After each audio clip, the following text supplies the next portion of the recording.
everybody. Welcome back to Men Need to Be Heard. It is Dan, and we are back again with a continuation of the series of shows that we are doing with my guest today, Father X, where we are talking about how to handle things like divorce and family court. And we've covered a few things in prior shows, but today we're going to talk on a topic that is one of the most common ones that I get asked about, and the coaching that I do on the side, it is the biggest thing that I have to coach guys on. And Father X has done an entire YouTube channel on this, on all the topics, but he's done several videos on this, and that's why I wanted to have him on to talk about that. Let me bring him on. Welcome back to the show, Father X. Good morning, Dan. Good morning. How are you today, sir?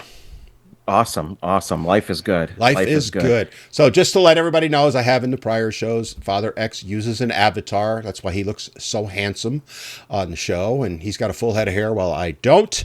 And he does that because he has to protect himself and his son. And I fully respect that. And I'm sure all of you watching will as well.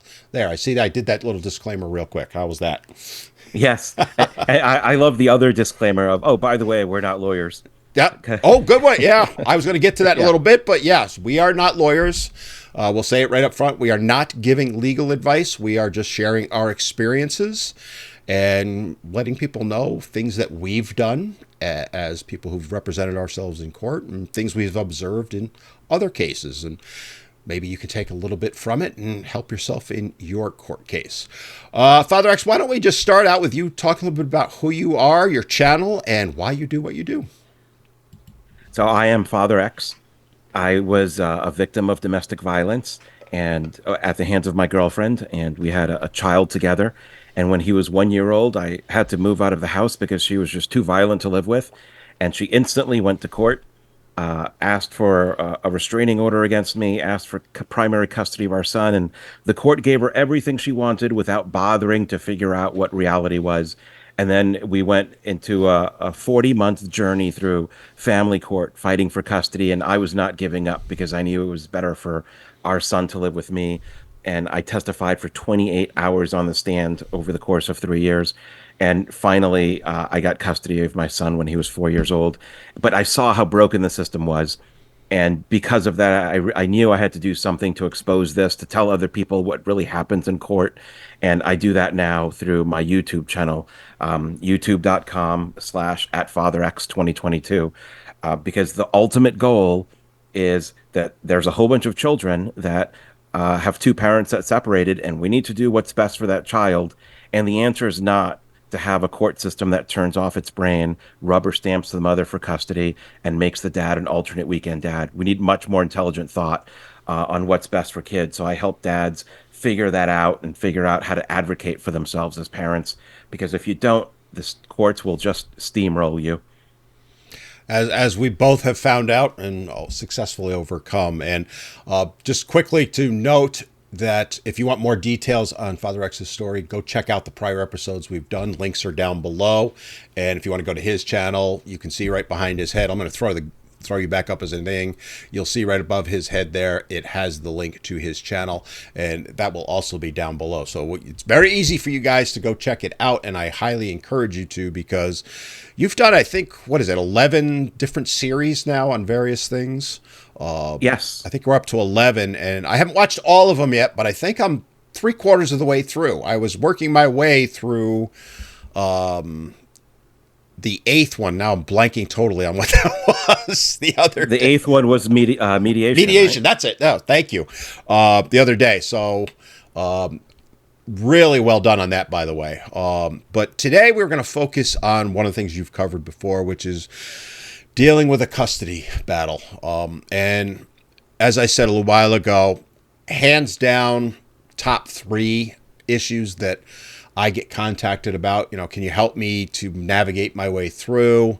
I'm struggling with the courts. They're biased against me and all that. And, as a coach and trying to help guys through that situation and deal with what the lawyers want to do, which in some cases is good and in some cases is not so good. Let's put it that way. But Father X really did a nice series on it, and that's why we want to highlight that today. So if you're dealing with a custody issue, or potentially might be, so if you're a married guy, I hate to tell you this, but there's a better than 50% chance you could be fighting a custody battle down the road. And so we're going to kind of talk about everything related to it, but in particular, how you can navigate your way through in the best way possible so that you can ensure that you can remain a dad. One of the things that I want to kind of set the tone with is the reality of dealing with a custody battle and the potential results.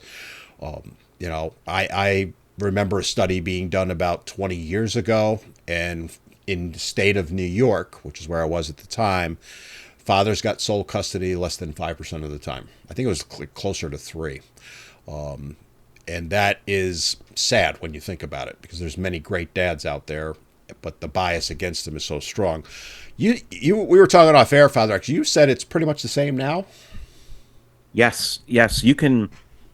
If you want to see the bias, right, you would expect that in any state where both parents have equal rights to raise a child, that you would expect 40 to 60% of dads to have primary custody, or 40 to 60% of moms to have primary custody, or maybe a third or half the time there should be 50-50 custody or more, depending on the issues. But when you see stats that show 85% of mothers have primary custody and only like 15% of dads, I looked at the US Census data. The US Census produces data on children, whether they live in two-parent households, single mother households, or single father households. And it shows like roughly 85% of the time it's the mom. And I've looked at the national statistics from the Child Support Agency, the federal Child Support Agency. They collect data from the 50 states. And in those numbers, you can see that 90% of the time, it's the mother that collects child support, which is a great proxy for saying basically that 90% of the time the mother has custody. So the bias is obvious.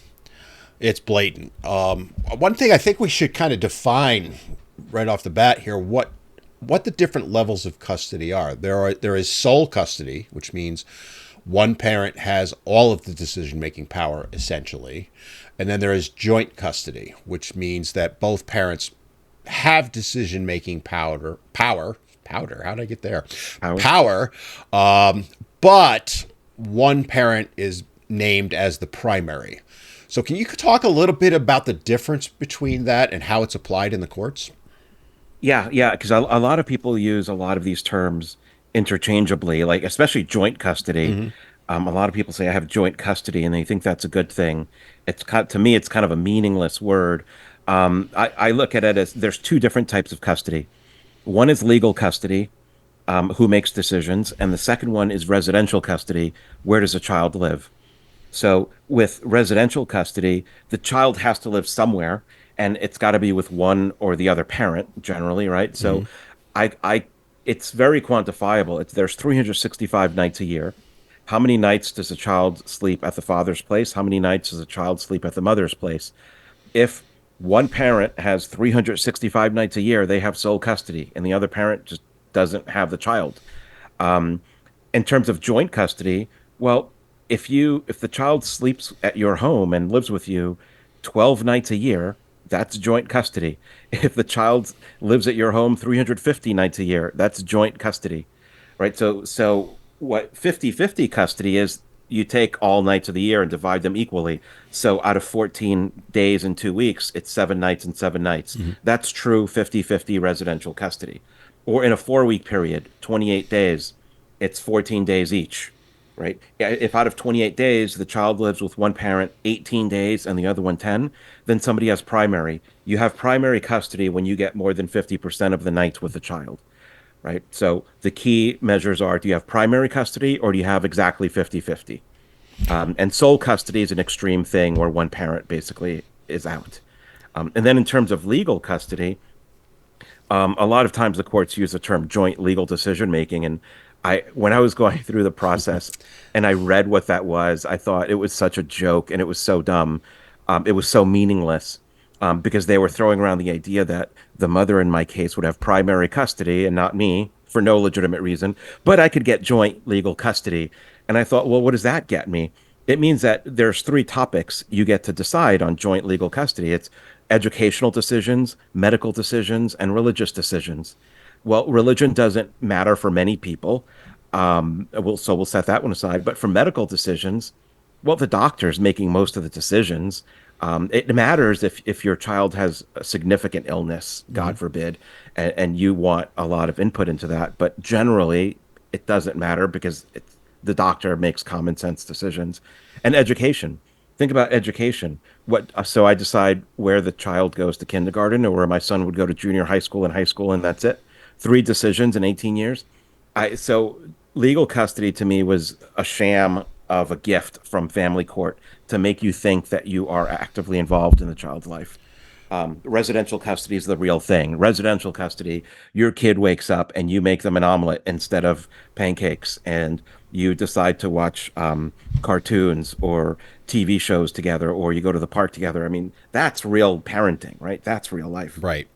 And those are key distinctions. And I'm glad you illustrated it the way you did, that men, in particular, fathers, need to be aware of, because they will offer you that carrot of joint legal custody, which, as you put it, is basically a sham, right? It's very few decisions come down to, that level. The day-to-day stuff is what matters.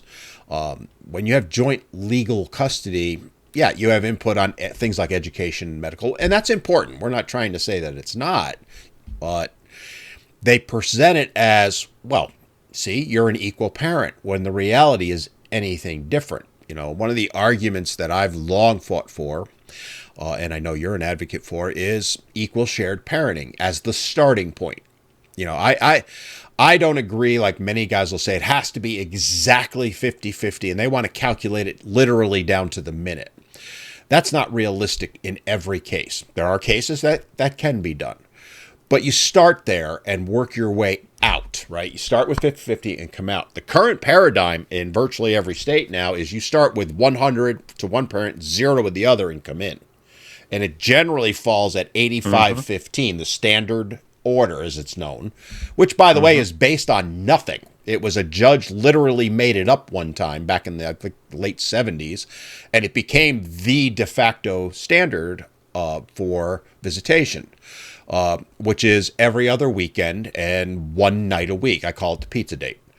That proliferated and still exists to this day. So the most common custody order, even now, is roughly 85% of the time the child is with the mother, and 15% of the time the child is with the father. And it all goes back to that belief. You start with 100, and it's the mother that gets the 100, the father gets the 0, and it's on Right. him to prove he's worthy to get anything more than 0, which we're going to get into a little bit, because that's what you're going to deal with in the courtroom. I hate to say to you guys, right? The presumption is you have 0 and you have to work your way up. And that's wrong. Now, some states are addressing that, to the great discern of judges and family court and all that, because then they have to actually do their jobs. Knowing all that, so when you're, let's kind of set the level of expectation here. So many guys, when they reach out to me, and I'm sure to you, are like, I'm going to get full custody. I want to get it. And I try and have a little conversation with them about the realities of it. When you get asked that question, like if a guy comes to you and goes, I'm going to get full custody, what do you say to him? Is the mother homicidal? Even then. Right? Because when people say, "Oh, I'm going to get full custody," I hear that as an emotional reaction to breaking up. I'm going to get full custody means I'm taking the child away from you permanently. Full custody and sole custody means the child stays with me 365 nights a year and doesn't see the other parent, and that is a form of alienation. If you go into court and say that you want full custody, the court is going to think, why do you want to delete the other parent from the child's life? So your starting point should be something in the world of you have one of two strategies, I think, right? Well, let's call it three. Mm-hmm. Strategy one is I'm going to ask for sole custody where the mother is deleted or the father is deleted if the other parent is in prison, they're homicidal, they're pedophiles, they pose a significant threat to the child. That's the only reason to get a parent out.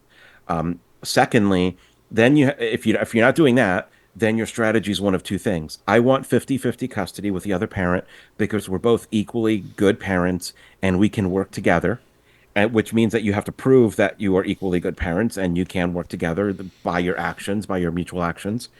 Or if you think you should have primary custody, it means that you are a significantly better parent, in which case that's what you prove. And because you are a significantly better parent and the other one is has risks to the child, in the long term, they should have less parenting time. So you have to pick one of those three strategies, and the facts should add up to what your decision is. That's the key point, right? Is whatever strategy you're following, you damn well better be able to prove it.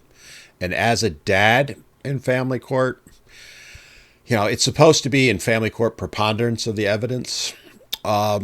Even beyond a reasonable doubt isn't enough, is the way I always put it. Is Agreed. you have to be to the point where you can prove that the child is in absolute immediate danger to even possibly get sole custody. And that's why when you see guys, because there are guys that get it. In fact, there's a case going around now. I don't know if you're aware of it. It's the woman's name is Elizabeth. She did this video. It's probably 3 weeks ago now, where she was making, I think, a cake or cupcakes or something like that on her birthday because she couldn't see her kids. It got, last I knew, somewhere around 60 million views. Well, long story short, her husband, ex-husband, excuse me, did a video saying, yeah, I have sole custody. She's not allowed to see her children. And he gave a whole litany of reasons why, including the fact that she was found guilty of scamming people because she claimed she had stage 4 liver cancer when she didn't, and got, I don't know how much money. I'm going to be doing a whole thing on that. But and she was a danger to the children. That's the by far exception. Though, when guys come to me, I say the same thing to them that you do: is why do you think you should only get sole custody? What is your reasoning? If you're going to argue to me, well, she's not a great mother, no, that's not going to fly in court. If you're going to say to me even that, well, I think she might be a danger down the road, why? And if you don't have like, well, she held a knife to my throat or something like that, or to the kid's throat, you're not going, if you even go in with that, you are putting yourself even further behind the eight ball. So those are great points that you made. It's, again, I always try and coach guys to start with the 50-50 and then adjust from there, because it may be 70-30. It may be 85-15. It may be exactly 50-50. But you are so far behind the eight ball when you start out as a father. If you try and go for the throat, you're setting yourself up for failure, I think. Yeah, and you have to plan this out as soon as you can. You don't do it the day you appear in court, but during those nights that you're thinking about your case, leading up to the case, you have to strategically think about what's a parenting schedule that works. Is it 50-50, or do I have primary custody, or does she have primary custody, and why? Is she a violent person? Does she have anger management issues? Does she understand how to take care of the child, the basic needs of the child? Do you understand that? Who's better for the child's education? Who's going to promote their education better day in and day out? Who's available to parent them? Or if you're working, do you have a babysitter? You have to think about all of these facts and put them all together in your head, on paper, as part of your testimony. And all of these facts should come to the logical conclusion that you want, which is 50-50, or you get primary custody, or you admit that she should have primary custody. But then if you think she should have primary custody, that's almost no reason to fight in court. Maybe there's some reason left to fight, but Well, there are times where it is, I remember I was working with a guy who was a truck driver, and he was away from the home basically 12 nights out of 14, right? So he had right. 2 days off every other week. And for him to have primary custody, I had the honest conversation with him, because he was like, I'm going to get custody. It's not realistic, my friend, right? Right. And so that would be an exception to that. But, when You know what's interesting, Go ahead. Dan? What you talked about number of nights with a child and the mother automatically getting custody. When we went to court, out of 28 days, 4 weeks, I was given 8 days every weekend, Friday night to Sunday night. So that's 2 nights a week. That's 8 out of 28 days, the first day in court. And it stayed that way for 3 years without any fact finding. I accused the mother of bad things. She accused me of bad things. The judge conducted no investigation. There was no analysis. But by default, I only got 8 out of 28 nights. After the trial ended, I proved that she was the perpetrator of domestic violence, that she was mentally unstable, that she wielded knives, and we proved that she was lying about her accusations about my violence. So we proved her to be a big fat liar. So at the end, the judge decided the final order. I, as a father, get 18 out of 28 nights, and she gets 10 nights. So the mother got 10 nights after a decision. So before the court knew who was good or bad, the father only got 8 nights. After it was proven the mother was a bad, unfit parent, she got 10 nights. She got more nights than I did when it was all unproven. And that leads me to where I was going to go next anyway. I swear we have a mental telepathy thing going, which is one of the things that guys really don't understand is how judges think, right? When we've covered that on some of the prior segments, but it's good time to touch on it again, is the realities of how family court judges think, how the lawyers that are representing you and your ex think, the law guardians, if they're involved, the whole system.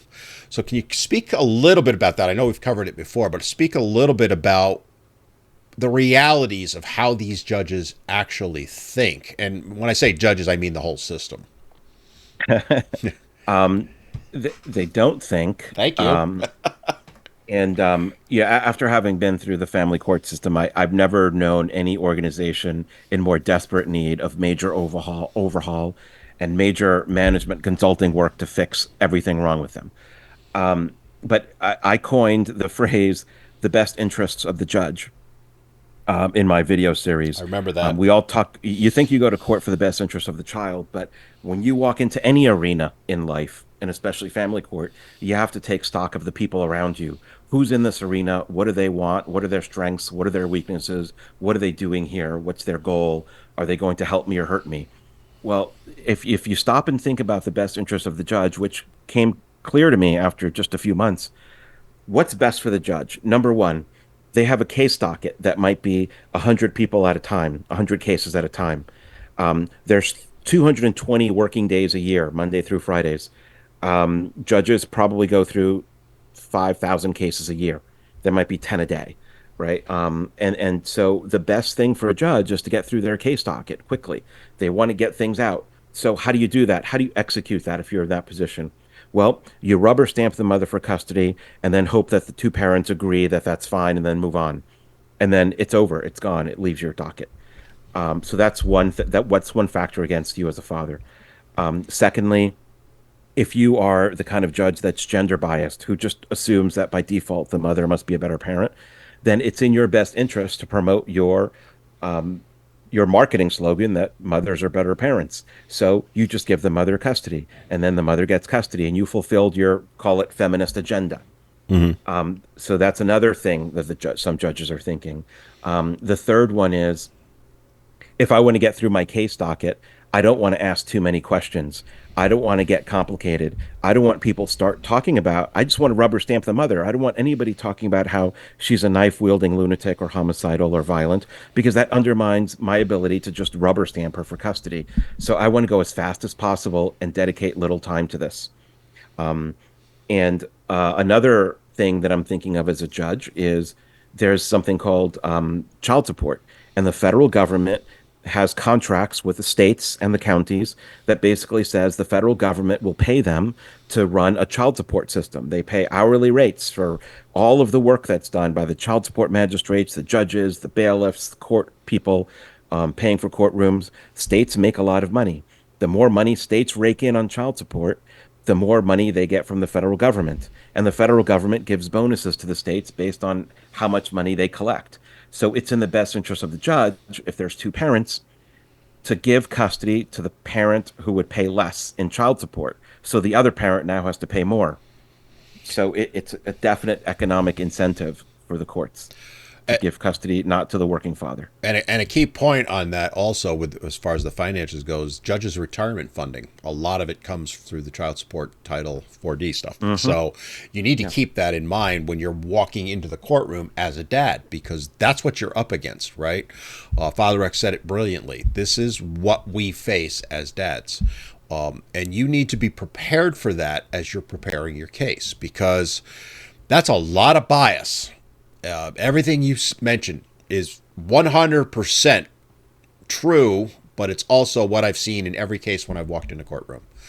And Dan, if you what do you tell guys in terms of how do you handle that? Because I've seen guys go into court and curse out the judge, or say, "I know that you're a bigot. I know you're gender biased. I know you hate men," and everything that I said about judges is true, but they also, in general, I found that they have no character or no integrity. They have no self-awareness, so they don't recognize that everything that I said about them just now makes them atrocious people, and atrocious for being a neutral arbiter of a child's life. Like they're just not fit for it. But if you stand in front of them and humiliate them in the courtroom and get angry at them for it, or tell them that they're incompetent, or tell them that they're gender biased, they will just get angry at you and they'll rule against you. It's the worst right? thing you can do. It's Yeah. When So I you talk have to with play guys, it well. when I talk with guys about it, I'm like, look, this is what is going to happen along those lines, right? Is you are going to get frustrated. By the way, I'm going to say this: the other side gets equally as frustrated sometimes with the judges, right? Because they don't get everything their way. No one in any courtroom, prosecutor, defendant, anyone, mother, father, it doesn't matter, is going to get exactly what they want. The quote unquote perfect case does not exist. But the reality is, as a father and an attorney representing a father, you are up against it. And when I'm talking with guys, it is probably the biggest thing that I address as soon as possible is the emotional aspect of it. And I've talked about myself before. I'm a freak of nature. I could sit there, and I've shared my story many times on this. No matter how bad it got or how good it got, my expression never changed. And it was because I prepared myself ahead of time, right? I acknowledged the realities. I knew I was going to lose some things. I know I was going to win some things. But I also knew that if I showed any emotion either way, it was going to be 100% held against me. And the classic way I always explain it to guys is this. How a judge views it when a man gets angry in a courtroom is he's going to assume you're an abusive, controlling, fill in the negative term you want to use. If a mother gets angry in the courtroom, she's fighting for her children. That's the difference, right? You are going to be viewed as a violent person. She's going to be viewed as a hero. You're going to be the villain. She's going to be the hero. And you need to keep that in mind and keep your emotions in check in the courtroom. Or I don't care how strong your case is, overcoming that bias, if you create it, I think is impossible. What do you think?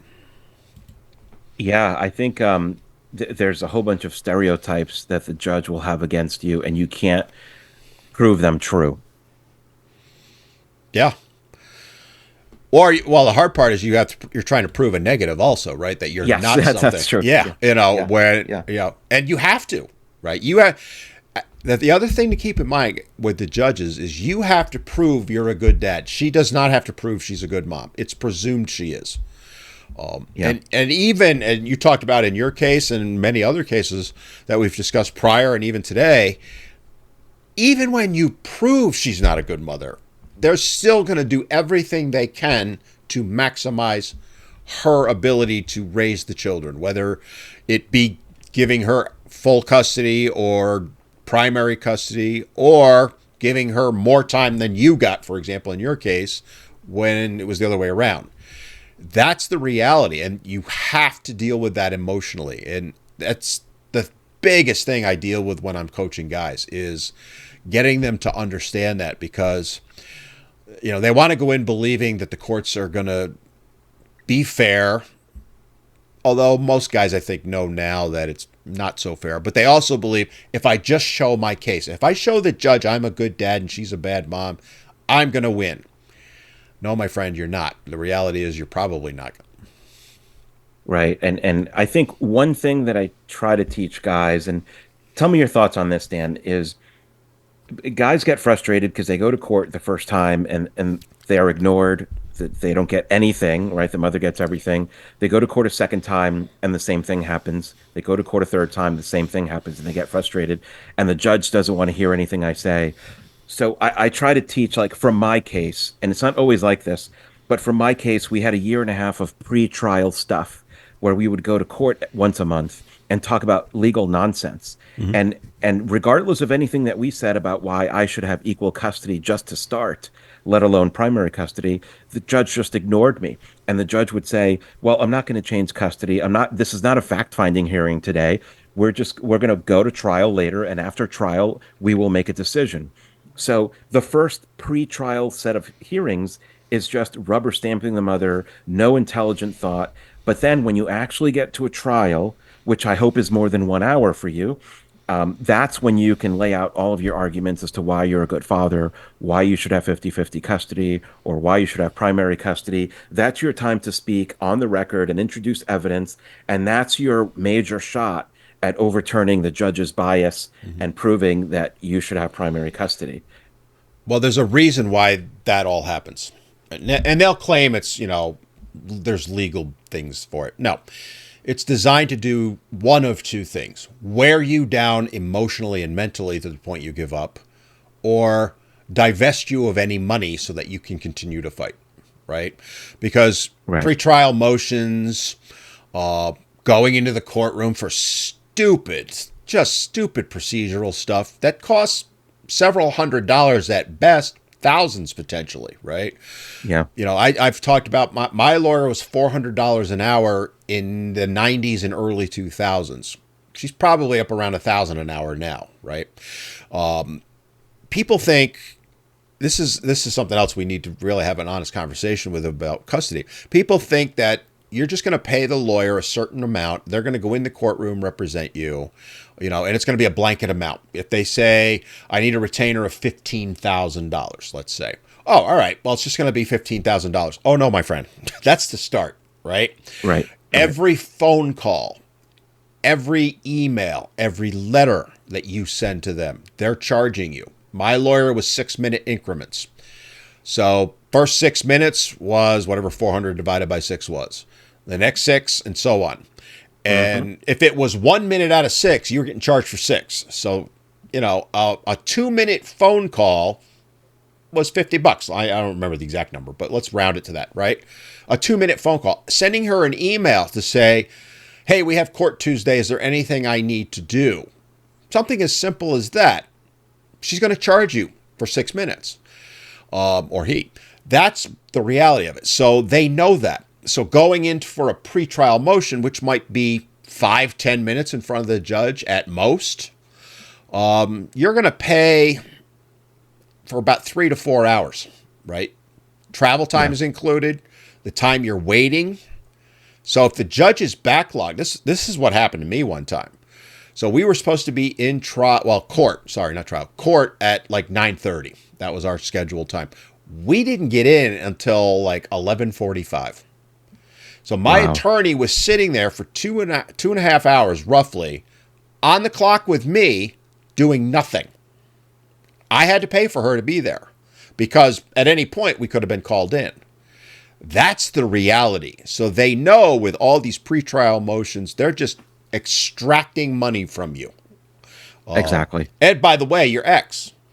Now, what her lawyer will tell her is, well, we're going to get the money from him. Well, that used to be the case. It's not so much anymore. But you think about that. You've got 2 attorneys there. Let's say each attorney's making $500 just to have a round number. So it's $1,000 an hour. And a pretrial motion to make some silly decision that it's routine stuff. You're talking $3,000 in the lawyer's pockets. That's why they do it. And the ultimate goal is to bankrupt the father financially and mentally and emotionally. Because it's, as you know, it's a grind. It is. If they can wear you down and get you to the point where you just say, I give up, just give me whatever you're going to give me, that's their ultimate goal. And that gives the judge what he wants also. Which means that your best strategy is to take that pretrial period, for me it was 18 months, and shrink it as much as possible, knowing that the pretrial period, by the way, if you have to do a forensic evaluation, that can take 3 to 5 months with a forensic psychologist. Not all cases do that, obviously, but that's the time frame for that work to be done. But you also need to prepare for your custody case. And like we've talked about before, I was working 20 hours a week, reading case law, reading psychology journals about the best interest of the child, scripting my testimony, getting my evidence.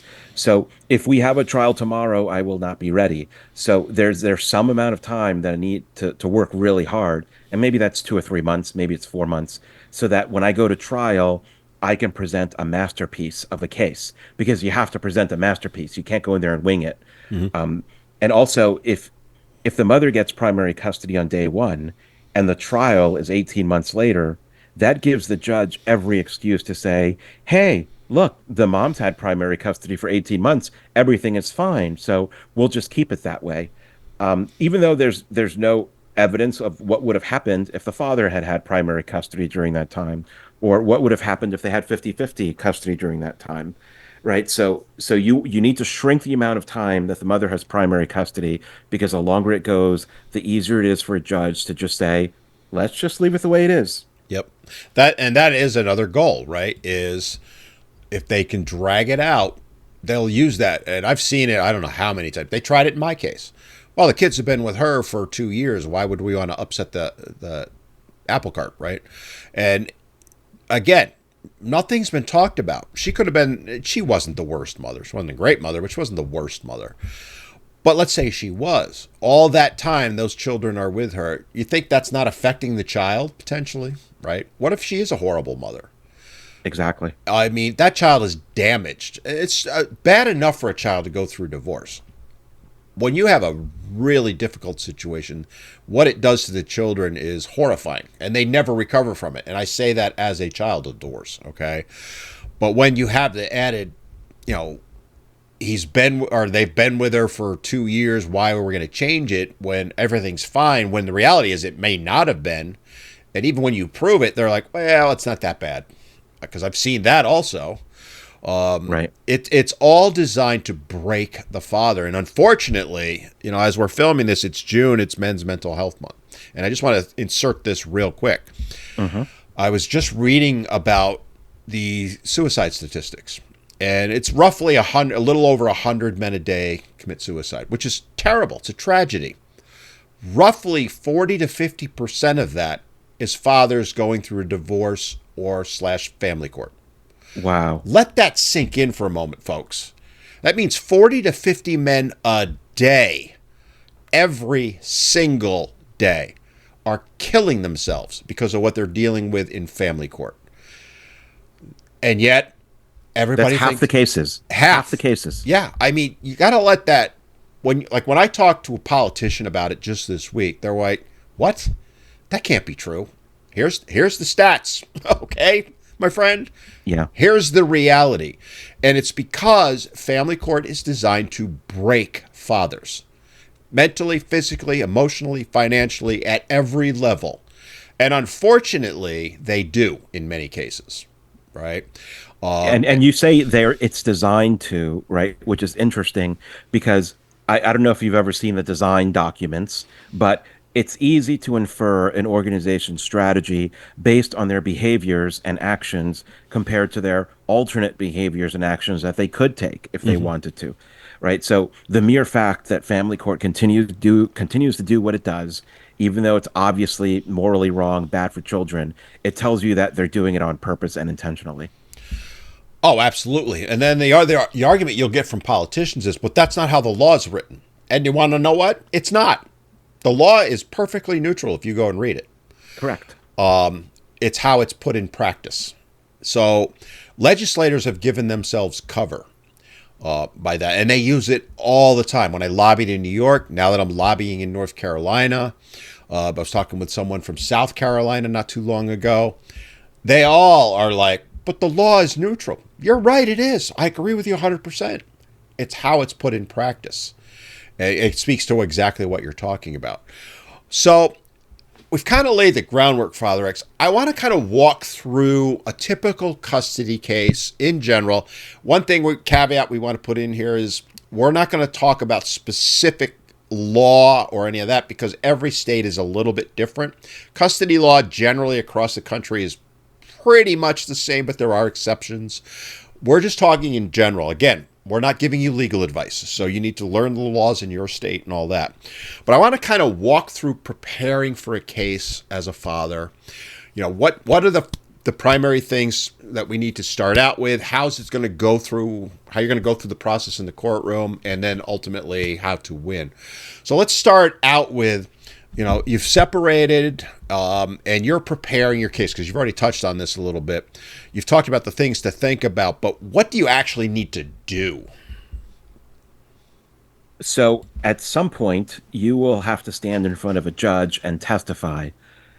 So everything you do before that day has to prepare you because, again, you cannot wing it.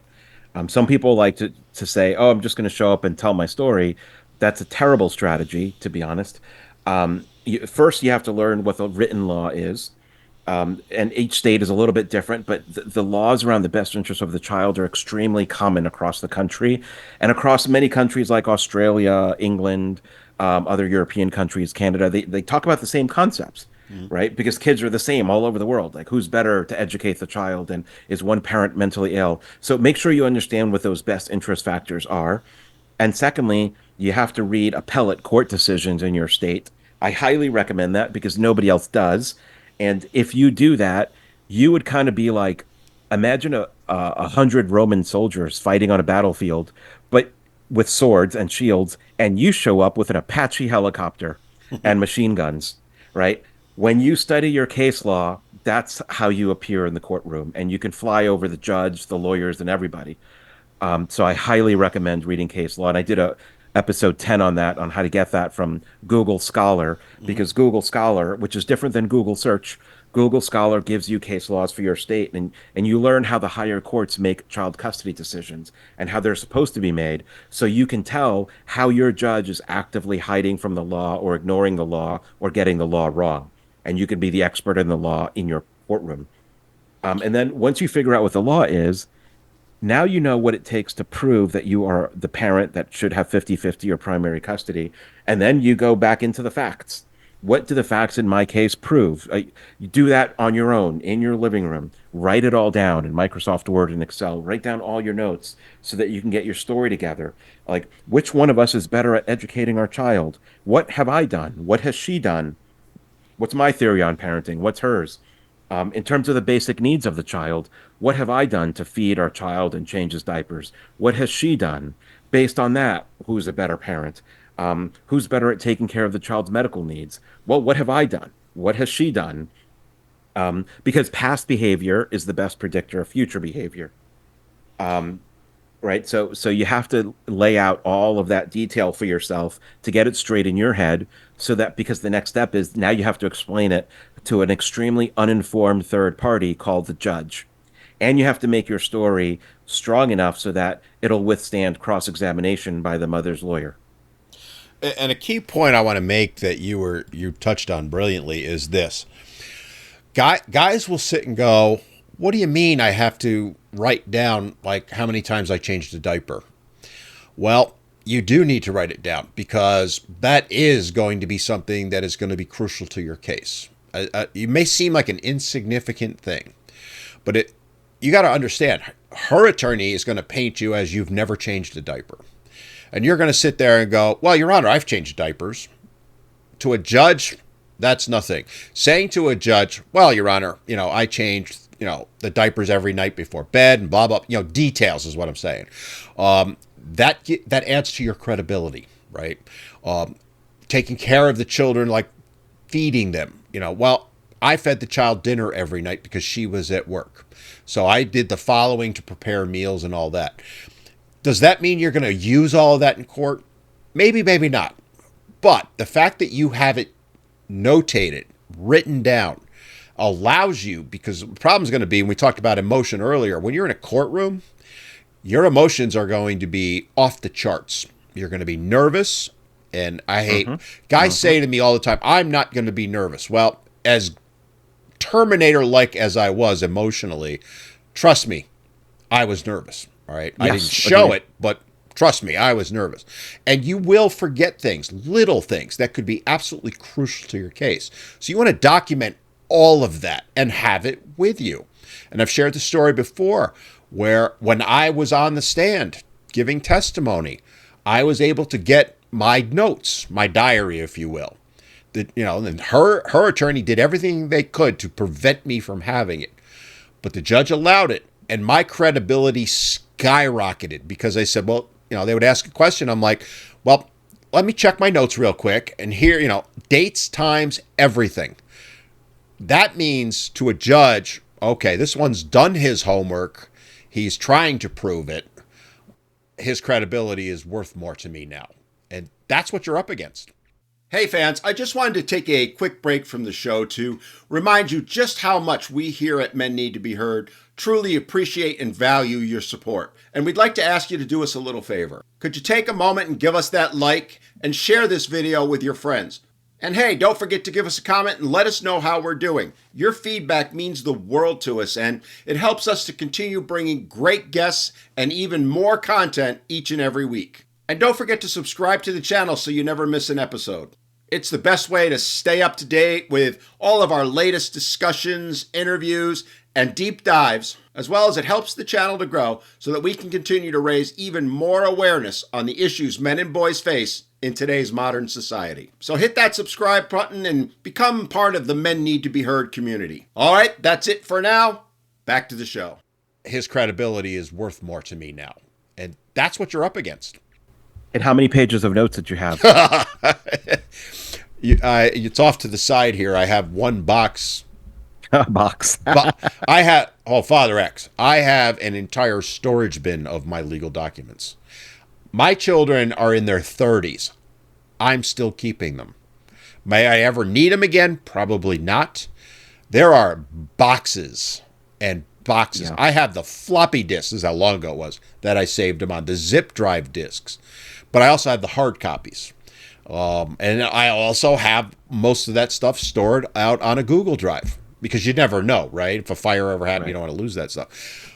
But I had all that stuff. And it's why ultimately in the long run I won, is because I was able to document that, yes, I am indeed a good father.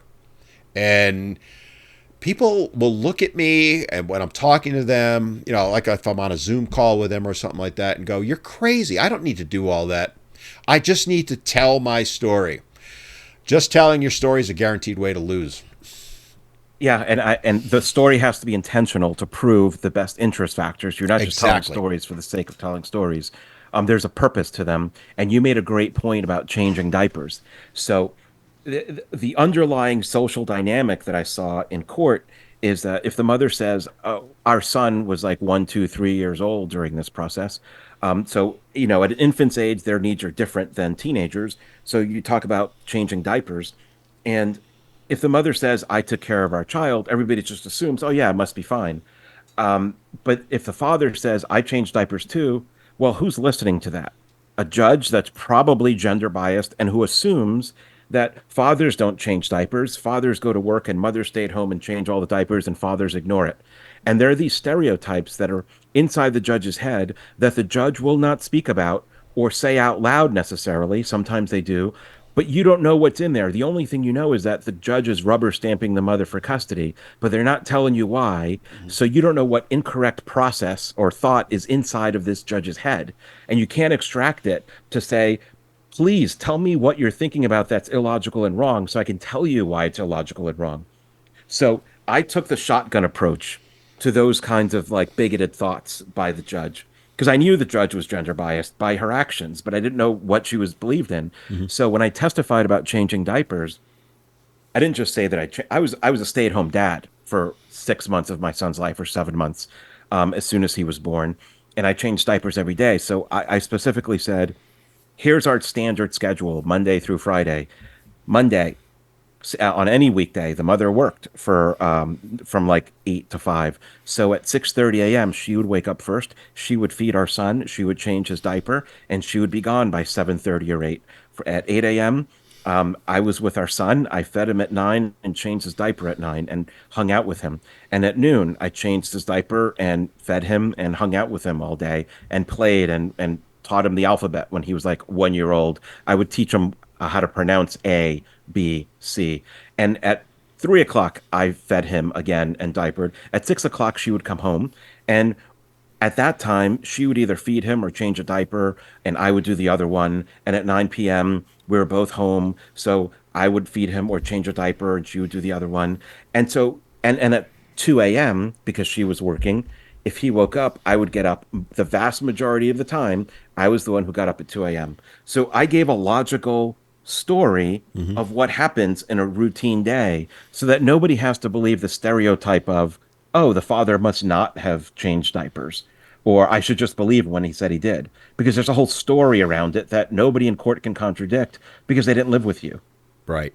And those are key points. You took an entire day and broke it down. And that's really what you want to think about as you're preparing your case. And I was kind of chuckling while you were talking about, because we got into the whole diaper thing. And I remember at one point on the stand, we were talking about taking care of the child because I was the primary caretaker for our youngest daughter with my first wife. I worked during the day, she worked at night.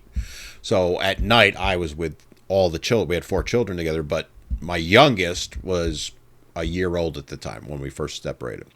And I remember I weaved in how I had bought some whatever diaper, some like generic type diaper, instead of the normal Pampers that we usually got, and how those were a disaster. And it actually got a chuckle in the courtroom.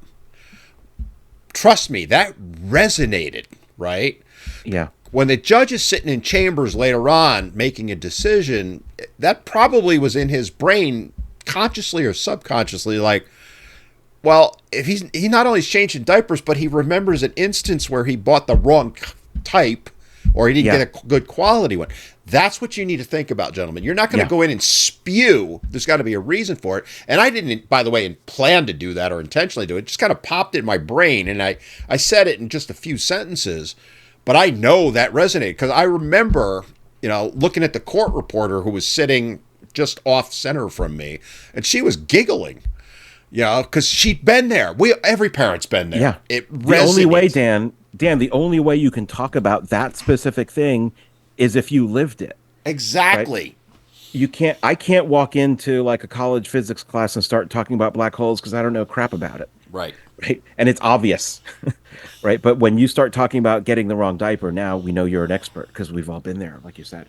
And those are the critical things to think about and write down, because memories are faulty. I don't care how good a memory you have. Even the most eidetic memories have flaws. I'm sorry.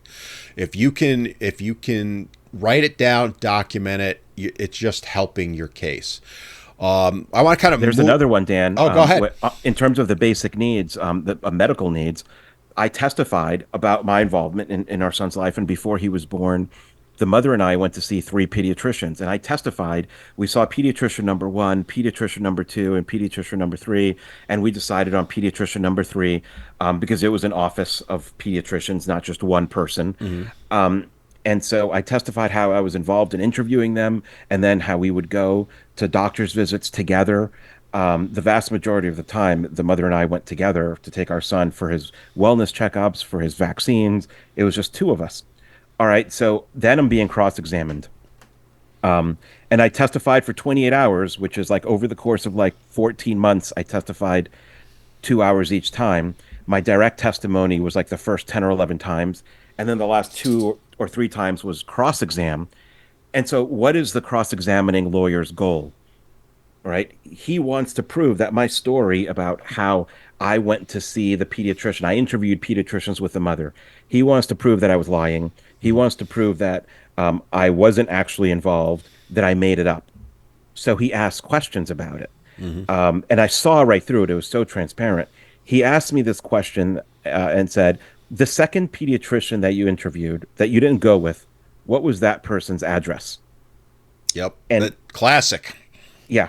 And so when you get cross-examined, you have to remember their goal is to try to show one of their many goals is to show that your story is not truthful. So if I don't know if I didn't know the address, if I said I don't remember the address, And that's it. He would change topics, and in the court transcripts would be the question, you said you visited the pediatrician. What was their address?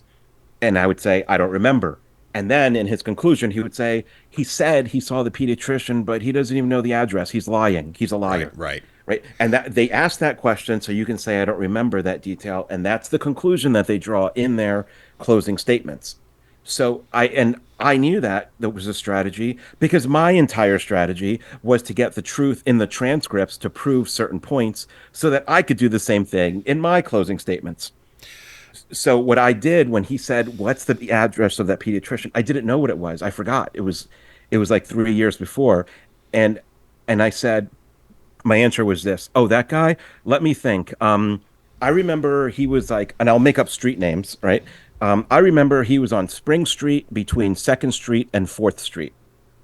Right. I think he wanted me to answer that the address was like 248 Spring Street or 256 Spring Street. But I didn't answer that way. I didn't answer it directly like he intended. I changed the answer to contort to the idea that I knew where he was, Spring Street, somewhere between Second and Fourth on the east side of the street, a couple of stores down from the Dunkin' Donuts that's on that block. And I said my answer was something like that. You brought this is something that's critical that guys need to understand. I want to belabor this point just a little bit longer. There are two questions that if you're on the stand, you can pretty much be guaranteed you're going to get asked by the opposition's attorney about your children. What is their doctor's names and what is their teacher's names? And you Yes. better know them cold, right? Yeah. Now, if you have a teenager who's in high school that has multiple teachers, again, this is where your notes can play off. Well, the ones you remember, because when my kids were in school, they might have had 7 different teachers, and there's no way I could remember all of them. I'll be honest with you, right? Right. But I might remember 1 or 2, and I'll say, well, let me just reference my notes because, again, here's the ones I remember, but I'm a little nervous right now. I can't remember the other ones. Let me just reference my. Oh, it's Smith, Jones, and whatever, right? McAllister. That way, again, you know who the teachers are, and you've put it on the record. That's to your point. They are guaranteed they're going to ask you those questions. Who's the doctor? Where are they? Because if you don't know, a common follow-up is, well, then how are you going to be able to take care of the children if they get sick when you don't know the doctor's name? How are you going to know who to call? And I've seen that happen to guys, and they just go blank, and you just tanked your case right then and there. Yeah. Because you have to execute parenting if you want to be the parent. Exactly, right? You've just shown them that you are incapable of taking care of the child. Now, does that mean you can't look it up? Of course you can, but they don't care about that. They're going to just know that you don't know your doctor's name. So in an emergency, you got to go look it up. Your child's bleeding to death. How are you going to exactly. look? They will put it in the worst possible terms. And you need to understand that going in. And again, this is where also, by the way, you should, if you're using an attorney, you would hope they would protect you, which is kind of leads me to where I want to just touch on. We've talked about it in prior episodes, but preparing your case, we've talked about getting prepared and what to think about and all that. We're starting to get ready to go in the courtroom. What are your thoughts? And we've talked about it before, I know, but on either representing yourself or hiring an attorney, and as you're going through that process, what are the realities of it? You kind of mentioned earlier 20 hours a week for you, and it was about the same for me of preparation. But do you believe you absolutely need an attorney? Do you think certain people do? How would you answer that? Should I get an attorney question? There's no correct answer. True. So if you ask the question, you're chasing ghosts, unfortunately. And I hate that answer because it doesn't help anybody. Right. So what is the But correct it's the answer? realistic answer, right? Yeah. I mean, I think Dan, you and I have both seen men spend $200,000 on lawyers and get custody, and spend $200,000 on lawyers or not get custody. Or you've seen men spend $5,000 on lawyers and get custody or not get custody. It's not necessarily a causal connection. And and I laugh when I tell people, like, I'm not a lawyer, I'm not giving you legal advice. I laugh because to me, what that really means is, what I'm really saying is, I'm not a lawyer, so I don't have an IQ that's less than my shoe size.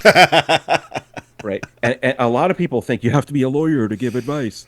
Well, No, because they have low IQs. Like, so what you want to do is raise the intelligence level in the courtroom.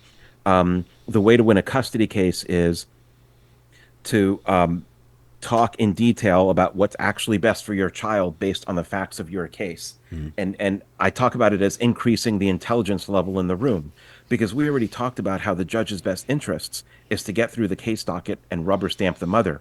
Your job is to stop that status quo factory model output with things called reality and facts related to what's actually best to the child for the child. And some lawyers can do that, some lawyers can't. Not all lawyers can counteract the gender bias of a judge or the laziness of a judge. Um, some can, some can't. So having one doesn't mean that you can. But your real enemy in the courtroom is the judge's Mhm. laziness, gender bias, and incompetence, and corruption from child support. So whether you have a lawyer, whether you don't, you still need to overcome that. And you, by the way, are the all-star MVP of your case because you're the expert on the facts. If you leave the talking to the judges and lawyers, then you have the three most ignorant people in the room making decisions about your child's life when they never lived with you or met your kid. And that's you, boy. So much there that's spot on. When people ask me that question, the honest truth I say to them is this: Look, should you represent yourself, or can you? Absolutely, if you're prepared to do the work. I like you. I was hours and hours a week, 3-4 hours a night studying case law, understanding the realities of it from a legal perspective. Because the worst thing you want to, something as simple as, not putting the right font on your forms can get you Oh yeah. tossed. In fact, a friend of mine who's been on this show before, David Pizzara, who is a divorce attorney, a very good one who represents fathers, just did a video talking about if you go to an appellate court in his area and you submit your document in 12 point instead of 13 point, they will toss the case. It has Yes. to be in 13 point. A layman is not going to know that if you're not willing to put the work in, right? So that's where I say to guys, look, here's the reality of what you need to do to prepare. By the way, you're still going to have to do some work. You've got to do all the stuff we've talked about prior. You also have to learn the law. You absolutely do. But to take it to the level you're going to represent yourself, are you going to be able to spend that kind of time? Do you have that time? Can you mentally do it? Blah, blah, blah. Then fine, represent yourself. If you can't and you're honest with yourself about it, okay, then you need to consider hiring a lawyer, understanding there are some very good lawyers and there are some atrocious lawyers, and most of them are not very good, to your point. There are some good ones, though, and you need to put the effort into finding one. And I always tell people, and I don't want to get too sidetracked on this, but you need to interview a minimum of 5 attorneys. Every Definitely. attorney will give you about an hour free, right, to interview them. And attorneys hate when I say this, by the way. Go meet with 5 different ones. By the way, side benefit, any attorney you meet with can then not represent your ex. Don't go by the phone book. That's how old I am, right? Don't go by what Yeah. comes up Yeah. in Google. Ask Yeah. around. Trust me, there are plenty of people around that have been through divorces. Ask people who represented them, what they thought, that kind of stuff. Go interview at least 5. I did 6 or 7 before I found mine. Do your due diligence. Ask questions. Ask them what they think about the bias in family court. That answer alone will weed out 90% of them. Oh, you got a shot. You got a really good shot to win your case. No, you don't. So if you get an attorney that's like, here's the reality, right? I think you have a decent chance of winning, but we're up against it. We have to, all the things we've just talked about. You get an attorney that says that, all right, now you're on my radar, right?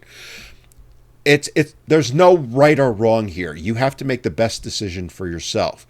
But many guys are incapable of doing what Father and I have done. And that's not a knock on anybody. That's just the reality of it. Many are, though. Many are that don't know they are. Think it all through. That's part of your preparation process. The only negative I can honestly say I had from representing myself most of the time, and the reason I used an attorney, was in trial not knowing when to object. Because no matter how much you Yeah. study, you haven't gone through law school. And there was a time I let something through that I shouldn't have, because I didn't. If I had objected, it would have gotten tossed out. My mistake, my bad. I take full blame for it. That taught me a lesson that I later then said, all right, well, I'll need my attorney for that. And my attorney was so good, when we had things pop up, she'd file a motion for whatever. My attorney would say, you got this one, go handle it. You don't need me for this. Or she would say to me, you do all the preparation work, like file the motion, counter motion, and all that. I'll review it, and then you can submit it. That's a good attorney. One who says, "Oh, I got to do it all." That's not a good attorney.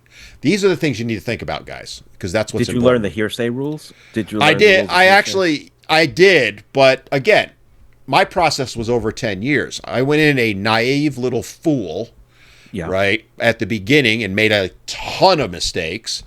By the end, and I've shared this with you and the audience before, I was so good and so well versed, I literally had a judge look at a law guardian and said, he knows the law better than you do. Sweetest moment of my life. One of the top three.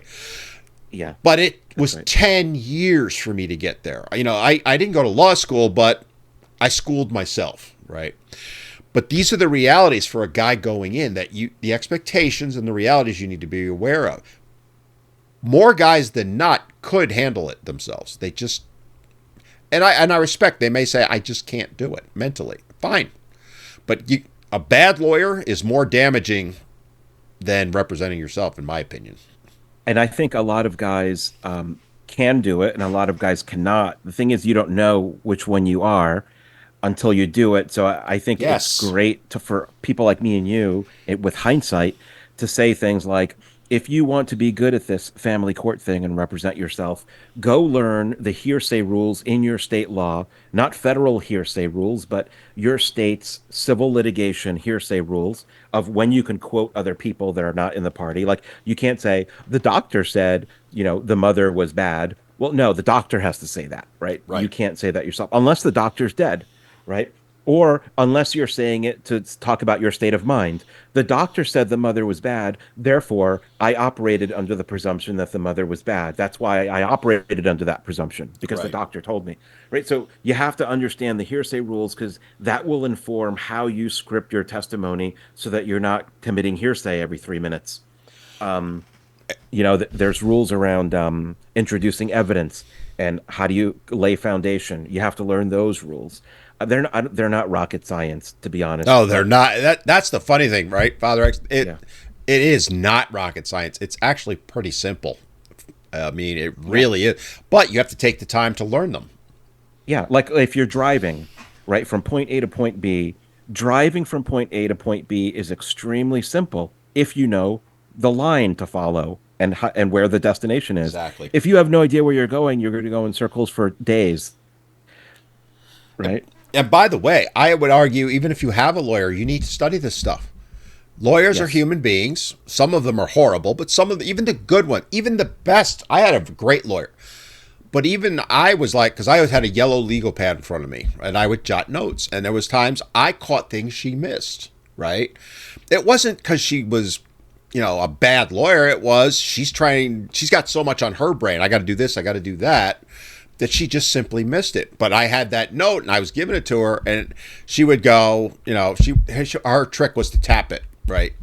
That would let me know I either was right or you're full of shit. There was a code we had in the courtroom, and she would wave if it was like you're full of shit, or she would tap if I was on, right? Because you don't want to be saying anything. That'll piss a judge off quicker than anything, right? It'll also piss off the court reporter, and you don't want to piss them off either. But you have these little things, and I remember the one time I caught something, she missed it, I wrote it down, slid my notepad over, she tapped it, and then fixed it, right? Had I not done that, what is it going to tank everything? No, but it was a key point, right? These little things add up as you're going through the case.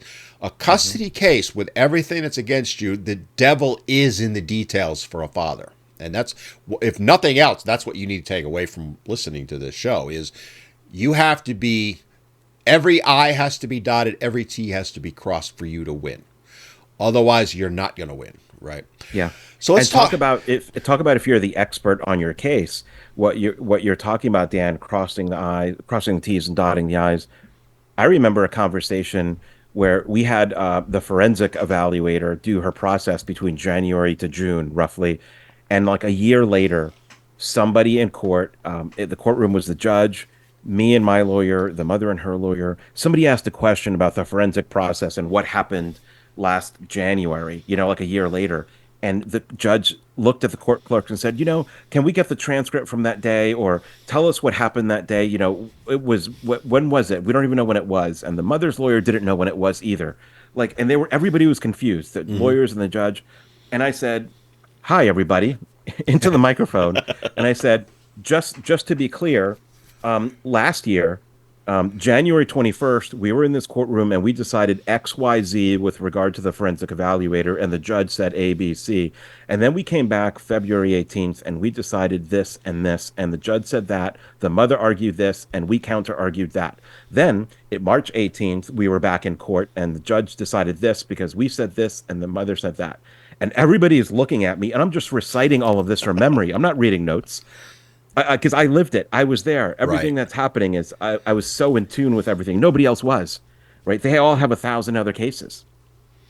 And that's a key point, right? Is you are the captain of your ship, right? Your lawyer might be your first mate, or they might be some lowly ensign. You are the captain of the ship, and you need to be steering the ship. Yes. Unfortunately, lawyers will try and be the captain. They feel it's their job to be the captain. They know better than you. No. Sorry. I don't care how good that lawyer is. They're there to advise you. They are not there to steer the ship. You have to be the captain. You may not want to be. I get that it's hard, but you have to be. It's not just for you, it's for your children, right? That's your job as a dad, is to be that captain. And Yes. it can be so hard. I know you've been through it. You walk out of that courtroom sometimes. I used to get in my car and sometimes I broke down and cried. There were times I would be slamming the steering wheel.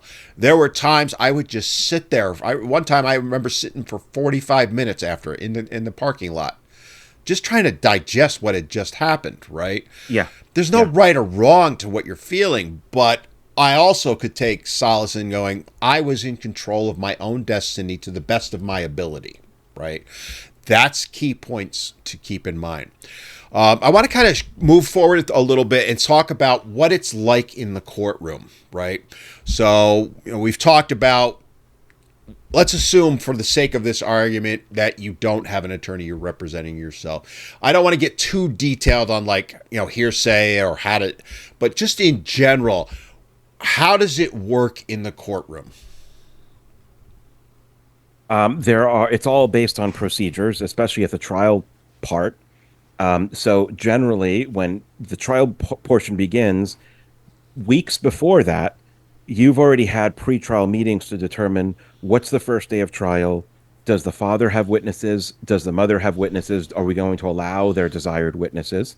Right? Because they have to have a reason to be there. Mm-hmm. And it shouldn't be this person went to church with me and they know I'm a nice person because they see me an hour every Sunday and they sit 20 aisles away from me. It's got to be a material witness. Then you have to exchange evidence. Sometimes you do, sometimes you don't. But each state, each court has their own rules about if you want to present these 32 exhibits, you have to give it to the other side first. Sometimes you do, sometimes you don't. Sometimes you have to give it to them 10 days before trial. Sometimes it's a month before trial. Sometimes they get to object. In my case, it was like a free for all. We just introduced evidence and it was like, okay, that's valid without any pre warning. But whoever filed first for custody, let's say, they present their case first generally. And so, in my case, the mother filed like a week before I did. So she presented her case. She got questioned by her lawyer, and then my lawyer cross-examined her.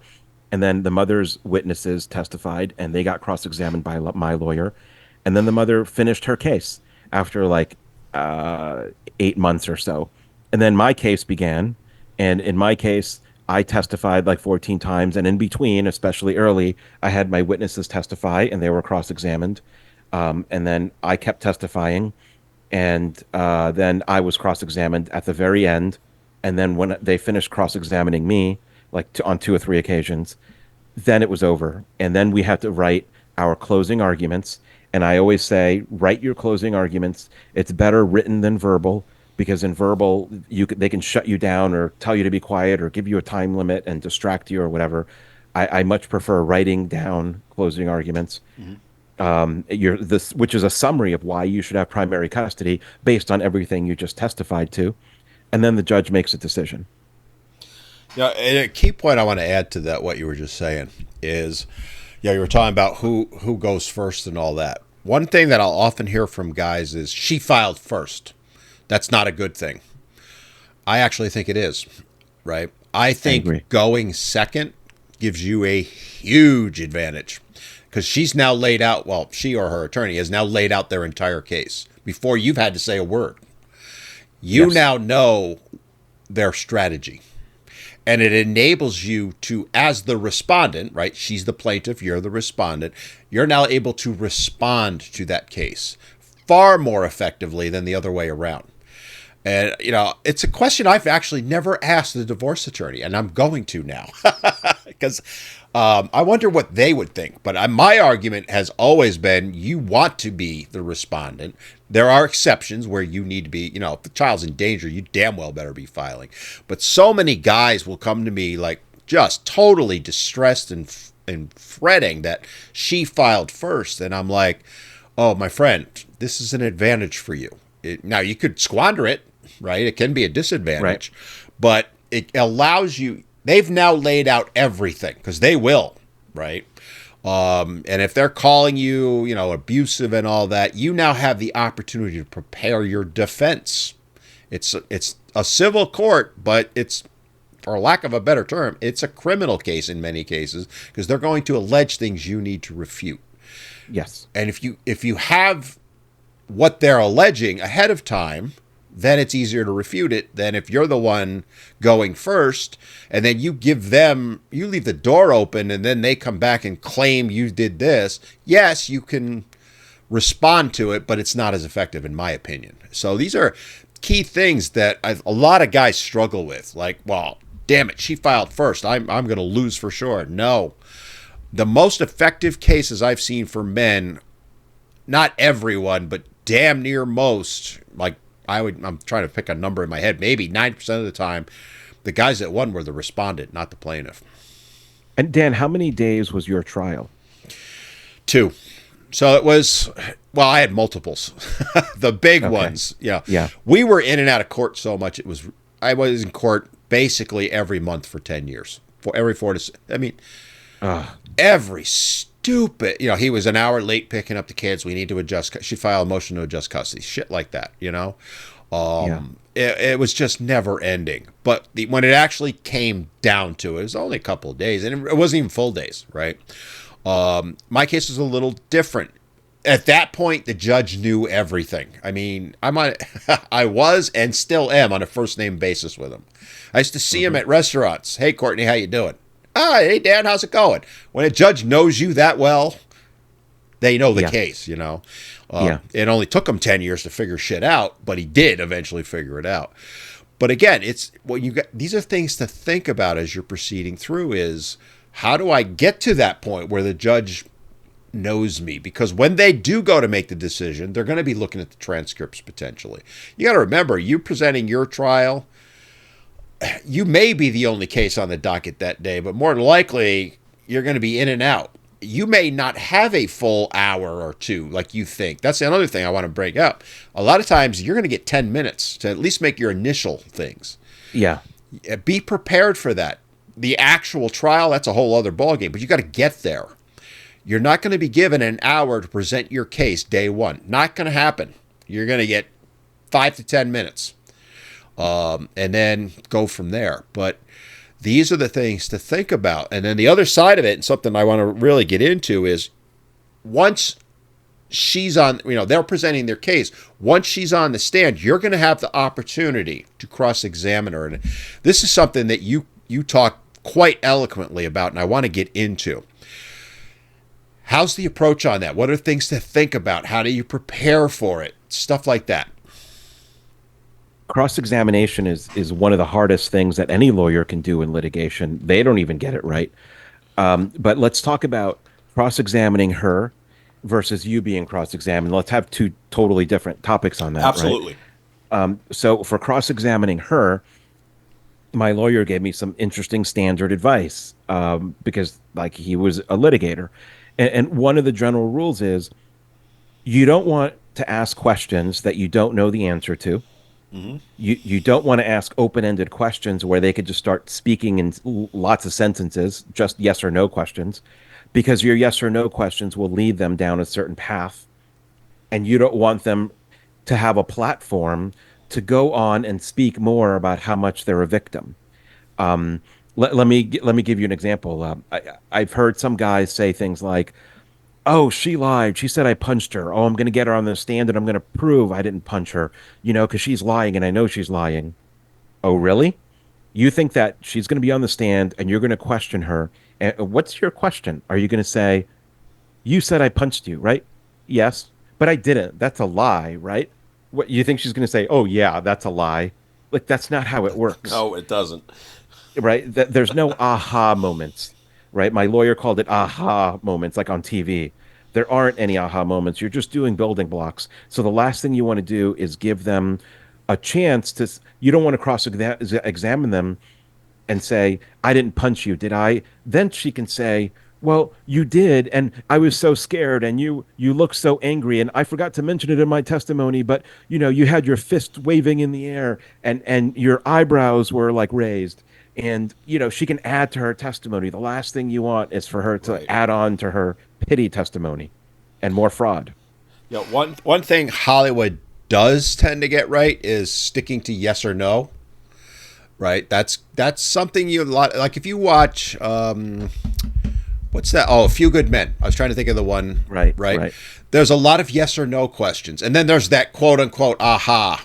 You're damn right I did. Right. That ain't gonna happen. That's what Hollywood gets wrong. I mean, does it happen? Sure, every once in a while, but you got a better chance of winning the lottery, I think. Most of it is going to be standard routine. Yes, you want to be in control of the answer. Not just the question, the answer. That's what you're basically saying, right? Yes. Is you want to know the answer, but you want to stay in control of it. And you don't want to you ask an open-ended question or some way leave it open-ended, they can say anything they want, and they will, right? And then it speaks to the other way around, right? Is if you're the one being cross-examined, you got to pick your battles. You may want to spew. That could be the worst thing you do because now you might say something that they can then use against you. You want to answer with facts. And I always taught and always did keep it as short as possible, but stating facts. Well, this is what happened. This is why I thought this way, blah, blah, blah. No gravy on top of your mashed potatoes. Give them the mashed potatoes and that's it. Yeah, that's. I had a hell of a time with my mother, with a mother's lawyer. In general, I think I ate him for breakfast, and Oh, they I hate had the that. transcripts of all of the hearings, everything. But by the time he cross-examined me, it was so late in the process, and I was running out of money that I had to decide: do I want to print out these transcripts from the court reporter and pay her $300 for this when I'm so short of money now? And I decided not to because what he did on cross examination was so worthless and helped catapult my case. He helped prove my case. So I didn't buy the transcripts. So a lot of like what happened there, I remember out of memory because he got nowhere with me, and my memory was so excellent about the facts that happened. Her lawyer ended up getting frustrated and angry and yelling at the judge that I kept editorializing every response. I wasn't answering yes or no. I was running circles around him, and he just could not contain me. And every topic he wanted to talk about, I used it to prove that I was the victim of domestic violence and not the mother. And that's the key, right? Is you weren't embellishing anything. You were simply stating facts. Here's the Right. reality as I saw it. Because a lot of times it is your opinion against hers. Were you angry? Well, she's going to say you were. You're going to say you're not. But what are the facts behind it? Things like that. That's what you want to think about when you're on the stand and also when whomever's on the stand. You may be, we subpoenaed a teacher or not a teacher, a principal at one point. And again, I could have gone in there and shredded the principal. There was no point to that. That makes me look like an ass. But the simple question is, There was a whole other thing, but basically it came down to you denied me access to my children's records as a principal because the teacher, never sent me the report card. I contacted the school and they're required to give it to you, by the way, okay, unless they have a court order saying no. So I said to her, why did you deny me? And she said, well, the mother said that she was the only one to get them. And the next question I asked was, do you have a court order showing that? Well, no. So you took the mother's word for it and denied me access to the children's school records, correct? Yes. That was it, right? Yeah. That was the gotcha moment, right, Yeah, in that that's case. right. The judge was livid. Oh, my God, was he pissed, right? Yeah. Not at the principal, by the way, but at my ex for doing that. Rightfully right? so. Right. But again, I could have gone in there and made this whole emotional thing. Short, sweet, got the answers that I wanted. That's the mindset you need to have if you are the one doing it. If you have an attorney doing it, my attorney was amazing at it. Oh, she was the most vicious cross-examiner I have ever seen. Like, you take the worst one in Hollywood you could ever find, like Tom Cruise, getting Jack Nicholson. She made them look like amateurs. That's what I paid her the money for, right? Yeah. And some of them are very good at it. Oh, she was brilliant at it. Like, why she's doing family law and not Supreme Court law, I have no idea. I really don't. Yeah. Probably money, because you can make a hell of a lot in family law. But that's what I had her for. And that's where you may want an attorney. They may be able to do it better than you. And the other point that we really haven't touched on is you cannot attack, so to speak. If you start getting emotional, I've seen guys get their ex on the stand and think this is my chance. I'm going to get her. You do that, you will lose your case because now you've just shown the judge you are abusive. Yes. Your tone has to be, well, Mrs. X, you on this date, you're saying this happened. I want to refresh your memory, blah, blah, blah, blah, blah, whatever. If you go in there and go, you bitch, I saw a guy do that. Listen, bitch. I'm like, oh, dear God. I'm sitting in the gallery like this. I'm like, he just lost his case, and I'm like, that's the thing. You need to learn to control your emotions. And if you're incapable of it, and some are, that's when you definitely need an attorney. Yeah. And I wanted to share that was a great story you told about cross exams. There's one manipulation tactic that lawyers use all the time, which is if a story has 10 steps and they prove that you are innocent, and she's a perpetrator of domestic violence and you're the innocent man, they will only focus on step number 6 that kind of might maybe allude to the fact that you're guilty, right? So I'll give you one quick example. When I testified in detail about the first time my son's mother assaulted me, she was pregnant. And the basic steps were, I came home, she was angry, so we were yelling at each other. We were sitting on a sofa eating dinner in the living room across from each other. She threw a bottle at my head. She ran to the kitchen, grabbed a knife, threatened to end the pregnancy while I was sitting there in the living room. And then I was panicked watching this. And then she dropped the knife. She ran to me. She grabbed my phone out of my hands. She ran to the back bedroom. I went to see what she was doing with my phone because she often tried to destroy my property when she was having her temper tantrums and explosions. Then she threw like 15 punches at my head, which I had to block. And I held my left arm out to create distance between us, like the Heisman. And then she threw 5 more punches. Then I realized she wasn't stopping, so I grabbed her arms and I walked her backwards to the living room, obviously using force because she's in a fit of rage. She's like in a massive fit of rage, and she's not a tiny woman, and she's very strong. So I walked her back to the living room and put her down on the sofa, holding her down, and sat on top of her lap, yelling at her, stop it, stop it, stop it. You have to stop it. And then she bit my arm, and I had to yank my arm out of her mouth, and then I leapt off of her. Right. So that's a sequence of events, right? That's like 10 steps roughly.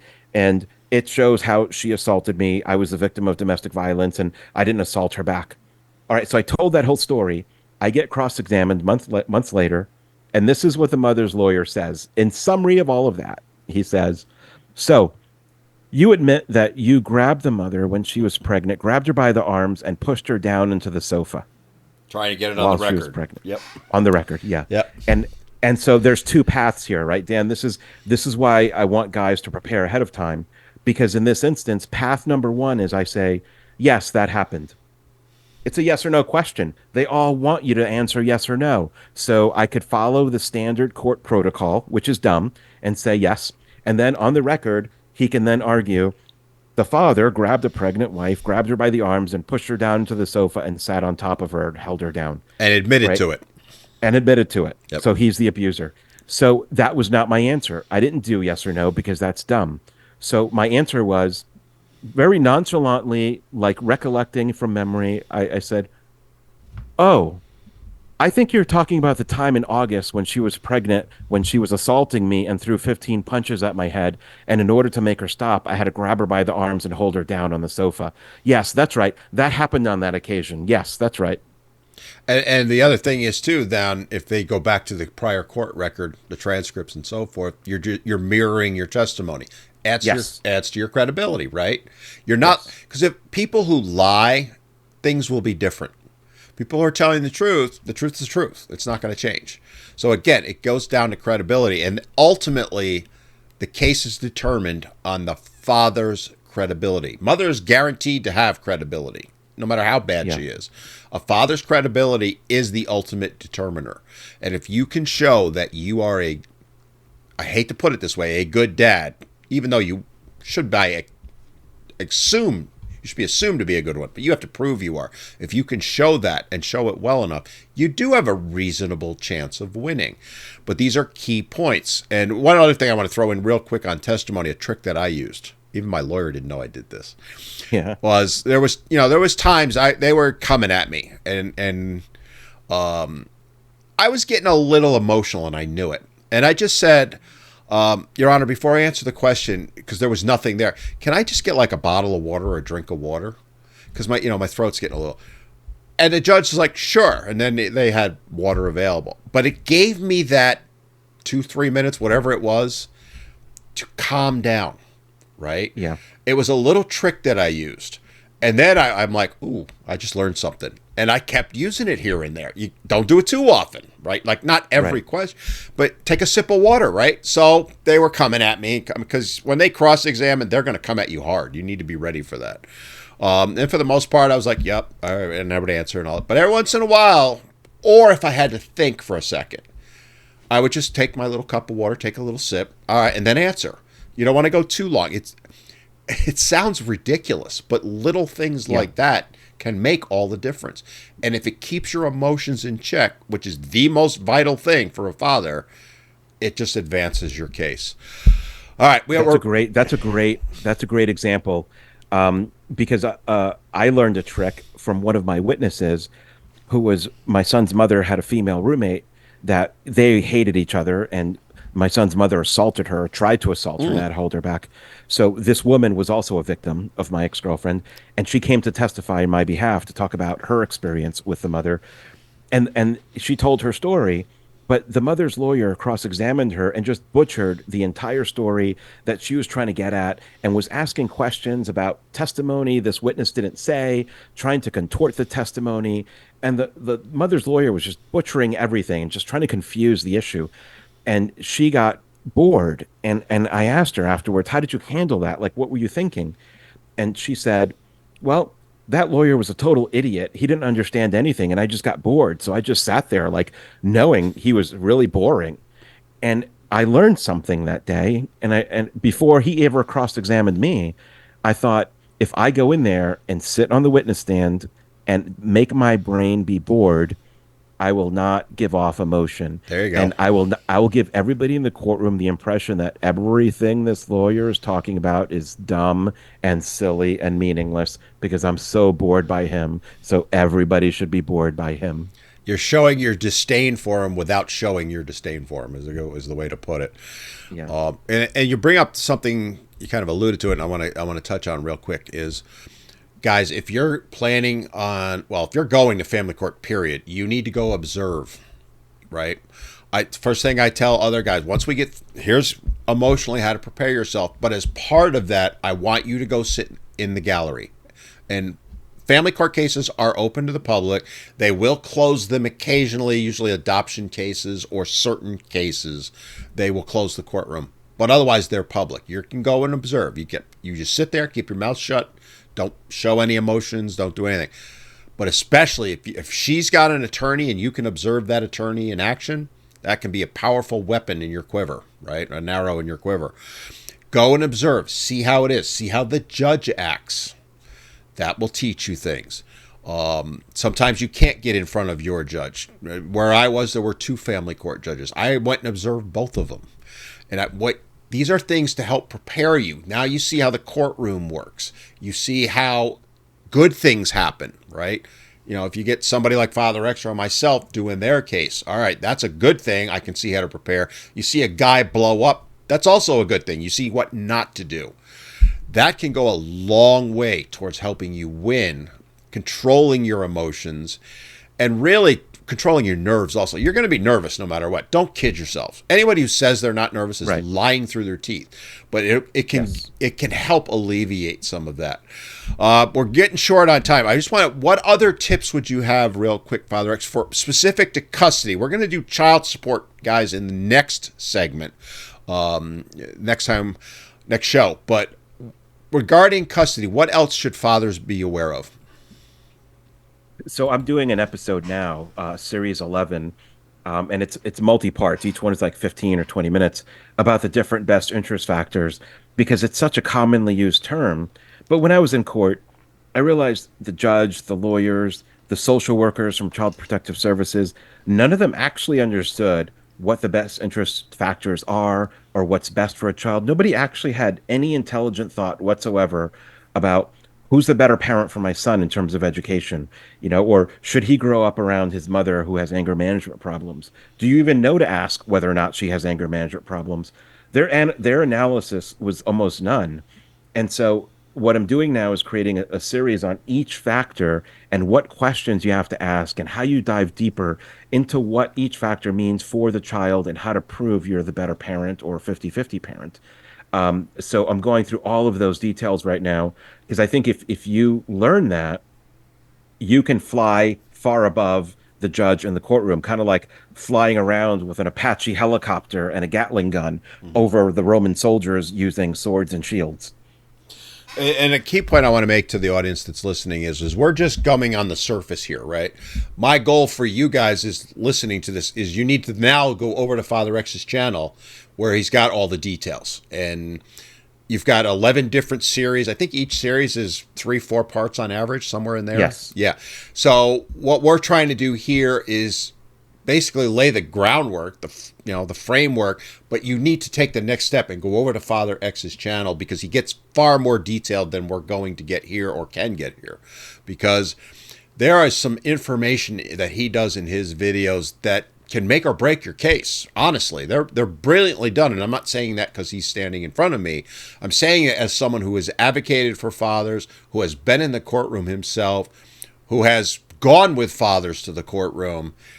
The stuff there are lawyers. Let me rephrase this. There are lawyers most lawyers, 90% of them could learn more from watching his videos than they could in law school. It's going to say it, right? They're that well done. And that's what I want to encourage everyone to do that. Having said that, how can they do it, my friend? Although it's kind of obvious above your head.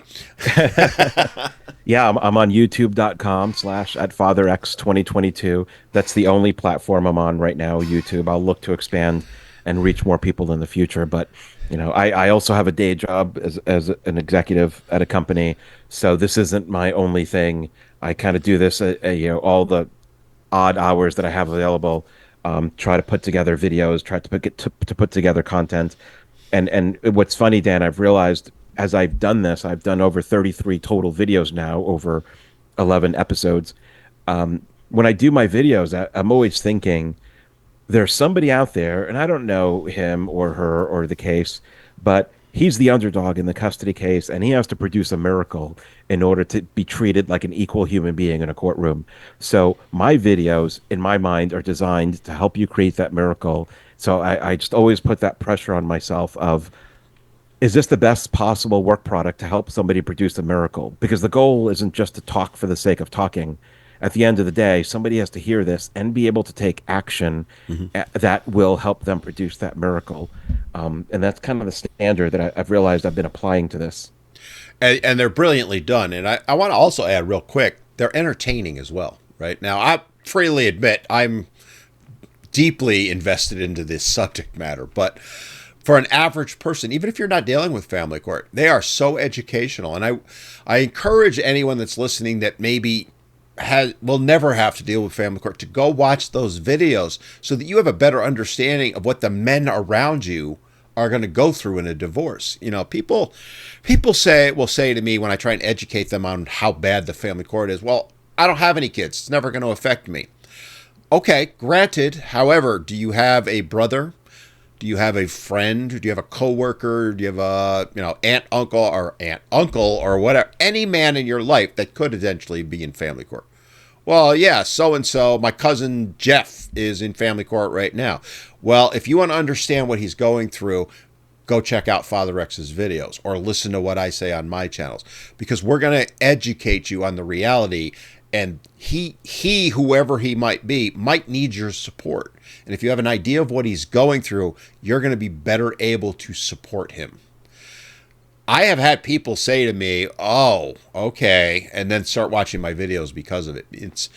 People do not realize when a man is battling in family court, it affects everyone around him. And Yes. most people have absolutely no idea whatsoever what men go through. And as we touched on in the very beginning of this, 40 to 50 men a day kill themselves because of family court. I want to close it on that. I was pretty I didn't intend it that way. Well said.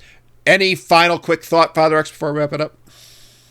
As Dan just said, the emotional struggle going through family court for a father when you get beaten down every appearance and you realize the obvious trend that you go to court just to get beaten down, and nobody in court has an intelligent reason as to why you should be beaten down and separated from your kids. It's frustrating. It's painful. It's hopeless.